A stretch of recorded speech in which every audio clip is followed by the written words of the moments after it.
Assalamualaikum warahmatullahi wabarakatuh. Waalaikumsalam warahmatullahi warahmatullahi wabarakatuh. wabarakatuh. Halo, apa kabar semuanya? Semoga sehat selalu ya.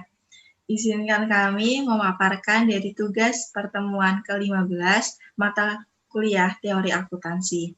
Di sini kami akan membawakan sebuah topik mengenai isu ekonomi dengan topik Kemenperin dorong manufaktur percepat penerapan Industri 4.0. Sebelumnya, perkenalkan dulu, saya Restika Febriana selaku moderator, dan di sini kami mempunyai 6 penyaji. Yang pertama ada Salsabiil Citra Mahardani, yang kedua Salsabila Sulfani, yang ketiga Srining Hartini, yang keempat Tahani Khairunisa, yang kelima Takia Sabia, dan yang keenam Yuita Della Rosa Nurzairina. Topik ini mempunyai abstrak yaitu berbagai teknologi yang menandai dimulainya revolusi industri 4.0 sudah mulai diterapkan di berbagai ini. Tetapi sebenarnya apa itu industri 4.0? Karena banyak masyarakat yang belum tahu, meski sudah sering digunakan, ini akan berlangsung selama abad ke-21. Membangun pada ketersediaan luas teknologi digital yang merupakan hasil dari revolusi industri ketiga. Dampak lintas dari sektor teknologi yang muncul lebih penting daripada kemampuan yang mereka wakili. Ketika komputer diperkenalkan di industri 3.0, maka itu mengganggu penambahan teknologi yang sama sekarang dan ke masa depan ketika industri 4.0 dibuka. Maka komputer terhubung dan berkomunikasi satu sama yang lain. Indonesia telah berkomitmen dan siap menerapkan industri 4.0 untuk membangun industri manufaktur yang berdaya saing global. Karena memiliki arti yang bagus, yakni membangun kembali perindustrian Indonesia ke era baru pada revolusi industri keempat dan merevitalisasi industri nasional secara menyeluruh. Berdasarkan peta jalan Making Indonesia 4.0, Kementerian Perindustrian telah menetapkan 5 sektor manufaktur yang akan diprioritaskan pengembangannya.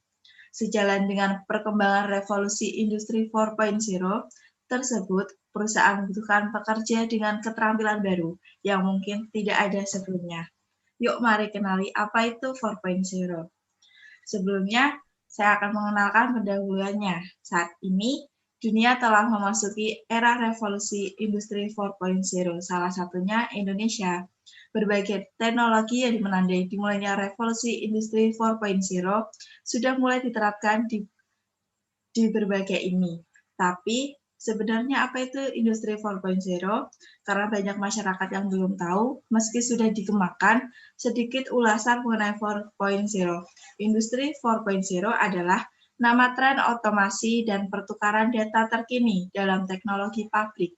Istilah ini mencakup sistem siberfisik, internet untuk segala, komputasi awan, dan komputasi kognitif.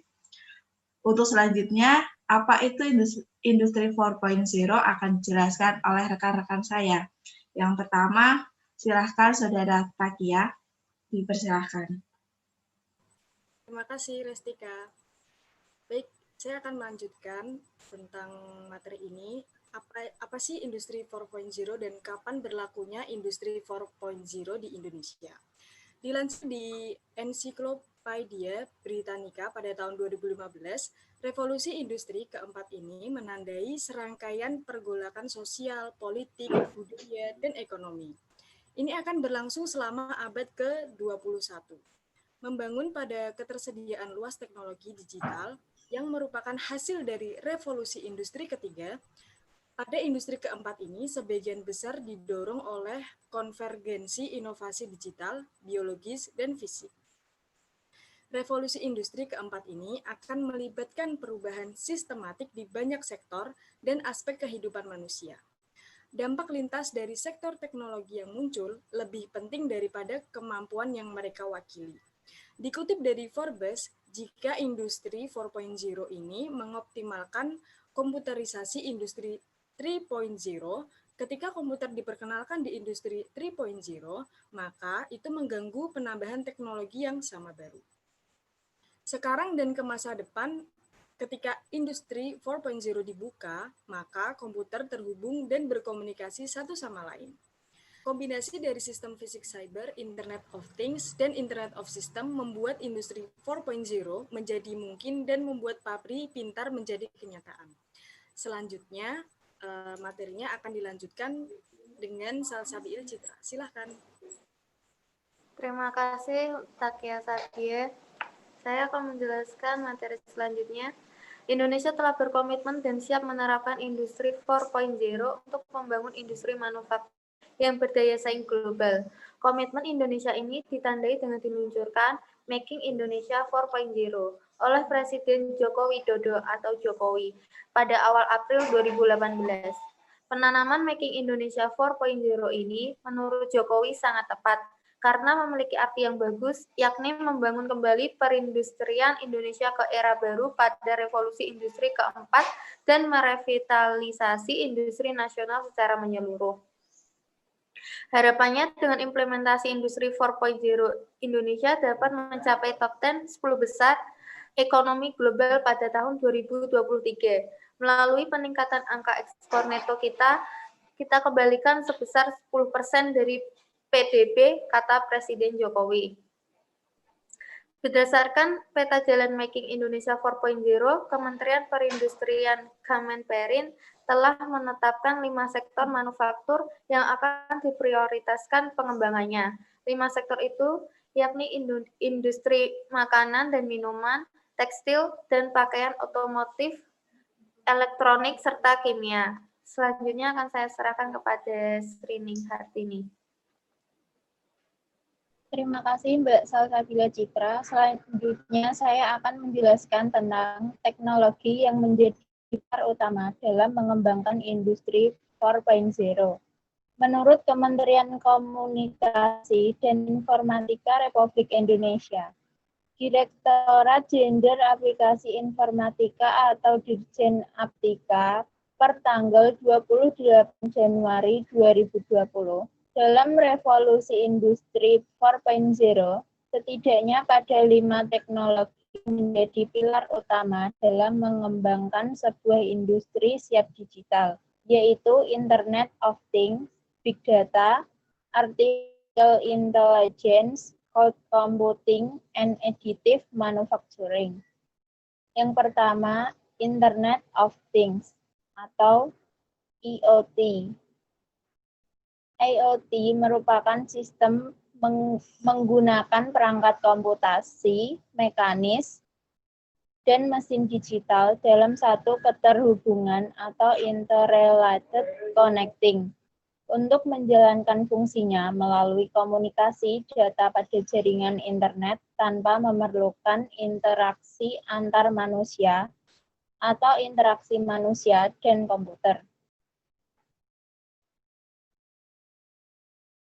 Sistem IoT mengintegrasikan 4 komponen, yaitu perangkat sensor, konektivitas, pemrosesan data, dan antarmuka pengguna.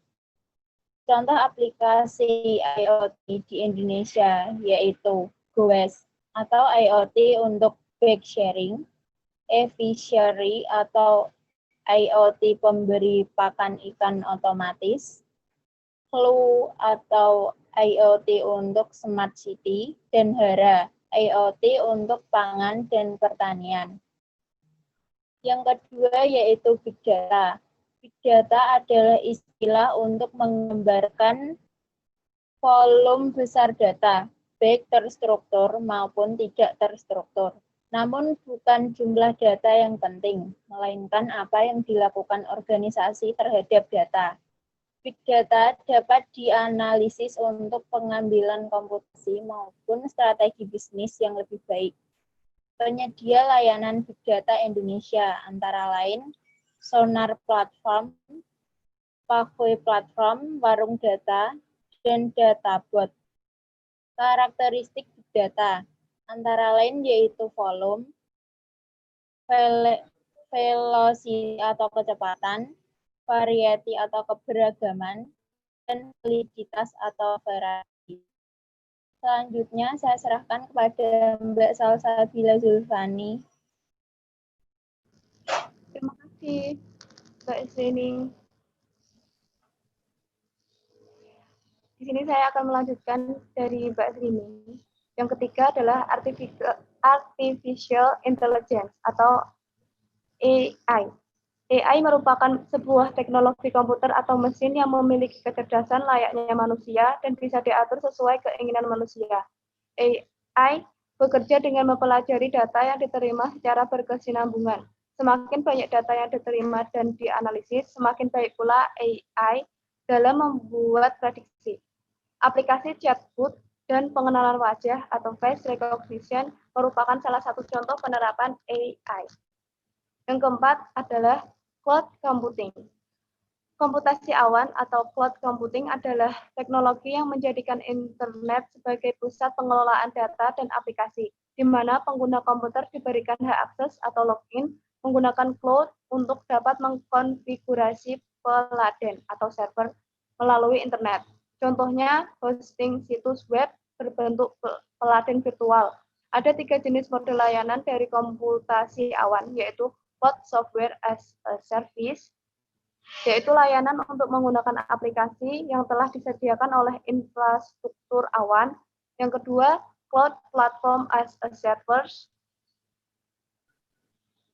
layanan untuk menggunakan platform yang telah disediakan, sehingga pengembang hanya fokus pada pengembangan aplikasi. Yang ketiga, infrastruktur as a service, layanan untuk menggunakan infrastruktur yang telah disediakan, di mana konsumen dapat memproses, menyimpan, berjaringan, dan memakai sumber daya komputasi lain yang diperlukan oleh aplikasi. Produk-produk cloud computing di Indonesia di antara lain adalah K-Cloud, Cloud Kilat, Jiwa Web, ID Cloud Host, Free Cloud. Yang kelima adalah additive manufacturing. Additive manufacturing merupakan terobosan baru di industri manufaktur dengan memanfaatkan mesin pencetak atau 3D atau sering dikenal dengan istilah 3D printing. Gambar desain digital yang telah dibuat diwujudkan menjadi benda nyata dengan ukuran dan bentuk yang sama dengan desain sebenarnya atau dengan skala tertentu. Teknologi additive manufacturing mampu memproduksi lebih banyak desain dan memproduksi barang yang tidak bisa dibuat dengan teknologi manufaktur tradisional. Yang selanjutnya, materi akan dijelaskan oleh Mbak Dela. Terima kasih. Isu ekonomi. Kementerian Perindustrian atau Kemenperin mendorong industri manufaktur tanah air untuk melakukan transformasi industri 4.0 agar mampu bertahan di tengah pandemi, sekaligus untuk menopang pertumbuhan ekonomi nasional. Hal tersebut juga ditegaskan oleh Menteri Perindustrian Agus Gumiwang Kartasasmita. Menurutnya, saat ini pelaku industri perlu berupaya menempuh sejumlah penyesuaian untuk meningkatkan efisiensi dan keberlanjutan usaha mereka di tengah pandemi. Salah satu langkah yang sedang dijalankan untuk menekan dampak pandemi adalah dengan memanfaatkan teknologi. Jelas Agus beberapa waktu lalu. Senada Direktur Jenderal Ketahanan Perwilayahan dan Akses Industri Internasional atau KPAII, Kementerian Perindustrian Dodi Widodo mengatakan penerapan Industri 4.0 merupakan peluang emas untuk merevitalisasi sektor manufaktur nasional agar lebih efisien dan menghasilkan produk yang berkualitas dan memiliki daya saing yang baik di kancah global. Terima kasih. Selanjutnya akan dijelaskan oleh Tahani Kairunisa. Terima kasih Mbak Dela. Kebijakan pemerintah. Kementerian Perindustrian mendorong industri manufaktur tanah air untuk melakukan transformasi industri 4.0 agar mampu bertahan di tengah pandemi, sekaligus untuk menopang pertumbuhan ekonomi nasional. Hal tersebut juga ditegaskan oleh Menteri Perindustrian Agus Gumiwang Kartasasmita. Menurutnya saat ini pelaku industri perlu berupaya menempuh sejumlah penyesuaian untuk meningkatkan efisiensi dan keberlanjutan usaha mereka di tengah pandemi. Untuk mengembalikan industri manufaktur ke kondisi awal sebelum terdampak pandemi COVID-19 tentu bukanlah hal yang mudah, namun bukan berarti tidak bisa dilakukan dengan cepat. Pada Juni 2020, pemerintah memberikan penurunan harga gas bumi untuk 7 sektor industri. Di di antaranya industri pupuk, petrokimia, elektrokimia, baja, keramik, kaca, serta industri sarung tangan karet seperti yang tertuang dalam Kemenperin nomor Kemenperin. Selain itu, Kemenperin mendorong pertumbuhan di sektor industri kimia, farmasi, alat kesehatan, dan obat-obatan tradisional dengan melakukan verifikasi produsen, bahan baku kain alat pelindung diri, dan bahan baku kain masker. Selanjutnya, Kemenperin juga memfasilitasi supply and business matching antara produsen bahan baku dengan produsen APD dan masker. Memfasilitasi pendampingan produsen untuk mendapatkan izin edar, dan mendorong hilirisasi dan komersialisasi produk riset dan inovasi. Selanjutnya akan saya kembalikan kepada moderator, Mbak Ristika Febi. Oke, baik. Terima kasih Mbak Tahani dan para penyaji yang lainnya. Oke, tadi untuk penjelasan materi yang kita bawakan udah dijelaskan oleh para penyaji dan bisa ditarik sebuah kesimpulan bahwa penerapan industri 4.0 di Indonesia adalah suatu terobosan yang baik untuk pertumbuhan ekonomi.